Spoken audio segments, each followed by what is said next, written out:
Go for it. I know it's a tough game to kind of get up for. I mean, playing in AA school, that kind of stuff, at home. But what was it? What was your thoughts on a game like this today? Just come in and work on us. Like we worked on us. We knew that we had messed up a lot of LMU, and we knew we had to work on things. So we used this game as kind of motivation to work on ourselves and get ready for Montana. I mean, I know knowing Montana's next. I mean, that's like a team you got late last year, but this is also like a chance for you to prove that you belong in the top half of the conference. Like, what are you looking to fix going into that game? Just a lot of our defensive stuff, communication, being in our right spots early. I think we corrected a lot of things today. We just gotta have a good week of practice and let it show on Thursday and Saturday. What does it feel like for you guys playing in front of a limited audience this time? How do you try and maintain the energy and things on the bench while you're not playing in front of the crowd? I mean, I hope you guys see our bench is always into the game. Like, we try to have fun. We try to give our teammates energy that they need, especially when there's no one in the crowd. You know, it's kind of hard to get going, especially early morning Saturday game. But we did a great job of giving ourselves energy and stuff. I have to know, are there choreographed routines and things you talk about pregame, or is it all just natural out there? We kind of make it up as we go. Like, we kind of make it up on the bench. But back to the fans, like, I mean, I was glad to see the couple fans we had here because, I mean, the other game, it was just us talking, but I heard a couple cheers, so I'm just grateful for that. I know it's kind of weird with like fake crowd noise and that kind of stuff too, but what's that like being on the court for that, kind of hearing that, kind of playing with that vibe? I mean, it's funny when you hear it because, you know, not here, but other places they put like the crowd cheering at the wrong time. So like we on the court just laughing. But I think it still get our energy up because when we hear the crowd, we think of the guys in the stands. So we just pick it up ourselves and the team motivate us to bring the energy up.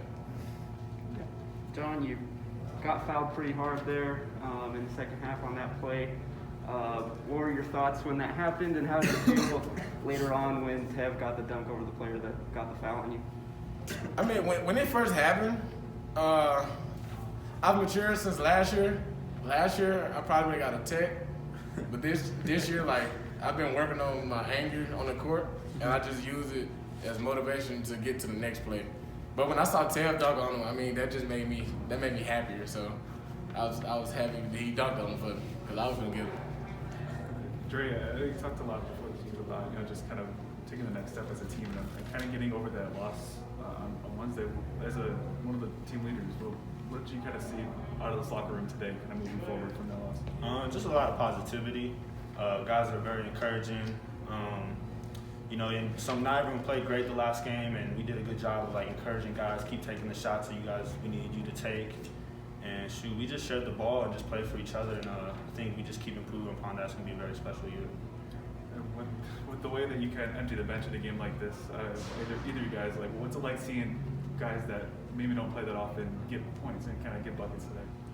I love it. I love seeing it. I mean, usually on a typical game, there'll be a crowd and they be going crazy, and it just gives them confidence. Gives we know 1 through 14 that we got everyone is ready to go, and I think we just got a really deep team, and anyone can step up at any time. You guys are both senior leaders of this team. I'm sure you've been looking forward to your senior year in the college game for a long time, and now obviously it looks really different. What is it like for you guys going into this final season? Has your mindset changed at all? Is the shortened season affecting you? How are you processing all that?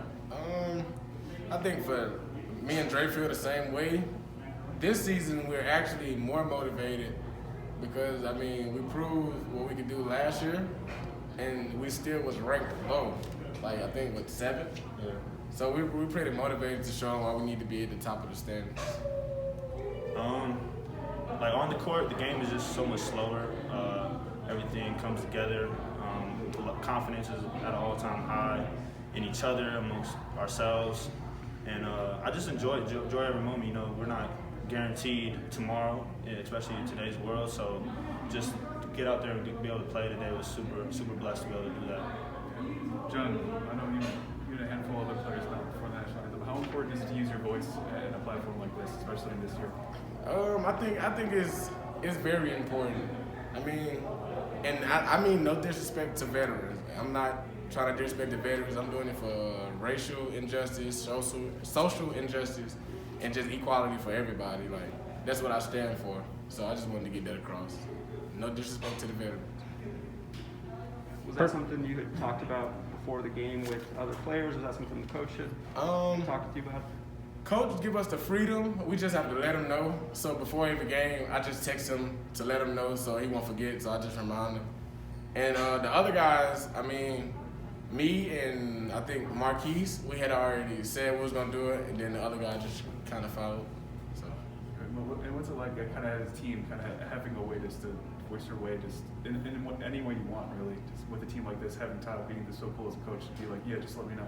I think it's amazing. Because some coaches, like, they want the team, like, if the team don't do it, then you can't do it. But Coach Simon's like, whoever want to do it, just run it across me before the game so I won't be blindsided, and you can do it. And I think that's an amazing relationship you got to have with your coach to be able to do that. Perfect. Opening statement about the contest, and then we'll go from there. Yeah, no, I was proud of the guys. This is a game, we talk about working on our process. This thing's a marathon. We want to continue to get better. And, 10 newcomers, we're kind of integrating into the system. And I thought we saw great progress in our how we do things from game 1 to game 2. And we shared the ball well, did the simple things, and did what we were supposed to do, handled the game well. I know in a game like this against an NAIA team on Saturday at noon, it might be hard to kind of get up for something like that. But what do you see out of a game like this? What can you take from something like this, just moving forward? Well, it's important. These games are important. You see some similarities in these teams to teams that we play. Obviously, this team was a smaller, spread you out team, which we will see at some point in this year and be able to, have a 6'6", 225 guy on a smaller, quicker guard. They're playing 3-4 guards at a time. So it's great preparation for that type of thing. And I thought our guys did a good job keeping guys in front, and that was an important emphasis for the game. And then with all that space, you get some good lessons. There's offensive rebound opportunities, and we have to be a little bit better in that area. But these games like this, it's important for our guys to be able to stay consistent for a full 40 minutes. Yeah, Coach, the first game at home in front of limited attendance, what was it like for you to be coaching out there with fake crowd noise and trying to make sure your guys are bringing the energy and things? It's it's unique. It's a unique deal. It's almost kind of goofy in a way that you have all the things that are kind of so different than what you're used to. But it's good. It's the game's the game. Once it goes up, I'm pretty tunnel visioned, and I think our players are too. You're kind of within that 94 feet, and you're on that floor. It's just kind of about you and the other team, and it's good for our team because we're an energy and enthusiasm team, and this is a good challenge where you get a big play, you don't get the crowd, you got to manufacture your own juice, so to speak, and I think our guys do a good job of that for each other. Yeah, with a team as many personalities as this, like you saw when you're celebrating dunks, John's picking up Dre, that kind of stuff. How important is that in a year like this where you don't have that, you don't have the crowd to rely upon? This is a game. Sometimes we forget. The enthusiasm is a huge part of this thing. And everyone's like, we don't want stoic guys. That doesn't do anything for us. I don't want guys to check in, check out 40 years from now. I'm being enthusiastic in whatever job they're in, whatever they're doing in life. And in this part of this period of their life, they got to enjoy these 40 minutes. And so if there's something cool that happens, hey, let's celebrate one another. And if we do that more in the world, we'd all be a little bit happier. So, I think that's part of our program for overall.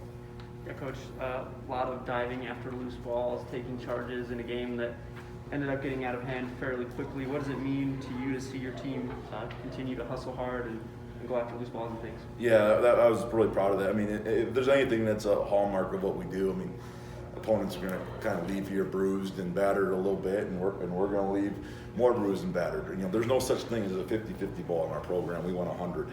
We want 100 to 0. And That's our mentality. But so to see guys like a freshman 6'11" kid with 3 minutes left in the game and he's the first to the floor hard, you know, that stuff gets you excited because that'll always translate.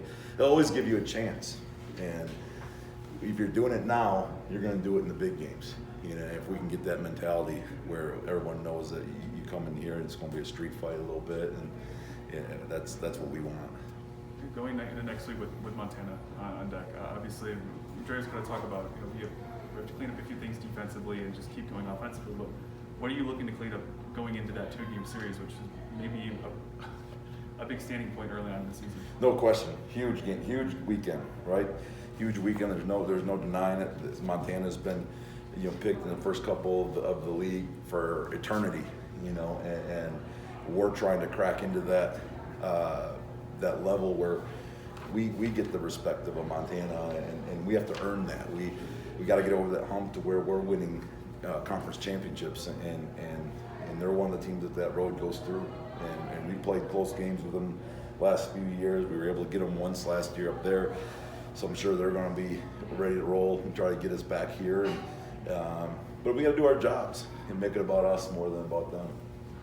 Coach, can you talk about the conversations you had with your players pregame about kneeling during the national anthem and your decision to support them in that endeavor? Would you like to talk on that? Yeah, certainly. You know, our guys are very thoughtful, well educated, care about their community. They love Cedar City, they love SUU. You know, they're very passionate about where they come from. You know, it's really about, you know, they do it for the right reasons. You know, it's nothing about the flag or the United States, America, or any of those type of things. It's, you know, like it is across the country. It's a movement of solidarity for racial injustice. You know, and these guys come from different communities. You know, here we were blessed to be in a community that's spectacular, welcoming, loving. We have you know, police forces here locally that are in the community of one of us. They care about one another, but that's not how it is everywhere. And we got individuals from all corners of the world and the United States, and so they have a different experience. And as a show of solidarity, you know, I support them. These are young men with a lot of love in their heart, and they want to, and they have something that they feel strongly about. I'm all the way behind it. What does it mean to you that you can have a team that's confident enough to ask you, can I voice my stand in my way? Like, it's confident that I can talk to you in a way where it's not, you know, I'm not afraid of my coach. I can approach him in this way. Yeah, we talk about everything. We do life skills. We talk about simple stuff, big stuff, and we have open conversations. What's fun about these groups and these teams and how we do it, I mean, our players hang out in our office every day. You know, we're unique. You know, guys, that we don't want players that see us and go the other way. You know, some coaches are that style. That's not our style. These are grown men. These are our future, and so we educate and say, here's the pros and cons. There's a price and a sacrifice that you make on every decision that you do, and you have to be willing to accept that. And not everyone's going to love what you're doing, but if you're doing it for the right reasons and can express those things, I would challenge anybody that wonders the why. I told the guys, I said, you got to be ready to answer that to a person. If there's 100 people that want to know what's your rationale behind doing something like this, talk to all 100, because that's what's going to move the needle. And they'll realize how spectacular these young guys are. You know what I mean? So for us, those are open conversations that we have all day long. I love these guys, so it's not for us it's easy. You just tell me and I'll tell you the pros and cons and educate you, and then I'll support you whatever you decide. And I think sometimes they'll love what they decide, and sometimes you won't. That's life. That's how it goes. So that's kind of who we are. I guess lastly, with the opportunity next week with the 2-game series against Montana to really tell maybe not just yourself but the Big Sky Conference, hey, like, we're for real. What does that opportunity represent to you, just as a coach for this team? Yeah, I mean, it's a huge opportunity. You know, this year is so unique. So they're all great opportunities. Yeah. You know, our guys have sacrificed. They've got a bunker mentality. you don't get a real college experience. You know, our guys aren't doing the things that we all get to do even. You know, because they want to play. And if you follow college basketball at all, I mean, golly, what are they clipping at? About 4 out of every 10 games has been canceled. Just about, feels like anyways, at least in our league. And so you have to make some sacrifices. And even in cases like, you know, Anand Moody, who's not here, he hasn't tested positive. His wife hasn't tested positive. But it's the right thing to do. And it's a sacrifice for the team. So sometimes you're just doing all those things. So that leads to the opportunities like Montana. They're extra special because we get to play it, and you get to play a big time game this early in the year. So hopefully their sacrifice is rewarded, and your reward is a big time game. So it's a lot of fun. We're hoping for it. Absolutely, Coach. One advantage to these kind of blowout wins is you get to go deep into the bench, tinker with your rotation a little bit. Do you have any lessons you've learned about some of the guys maybe who contributed today that might have earned more time going forward or anything like that? If we had to play, you know, we played 13 guys today. If we had to play any game tomorrow, if we have to take any of the guys that even got a few minutes, Martell Williams, Kings of Box are outstanding freshmen, okay? But now our program is, you know, we've risen the tide a little bit. So now guys that maybe started 3 years ago aren't getting the minutes quite yet because they got time to develop, which is great. But if they had to start on Thursday, I have full confidence. Okay, they're good players. They're really good players, and in a game like this, I wish these games were 200 minutes long. You know, I'd probably need a break. There's a couple snacks in between, but you know, like give me 200 minutes, so I can play them all. Because that's the hardest part of what we do is knowing that there's guys that deserve to be rewarded with more minutes, but you have a talented team and you can't do that necessarily. So, but yeah, no, they're doing a great job, and you can see the potential and in all those guys. Perfect. Thank you, Coach. Good stuff. Thank you.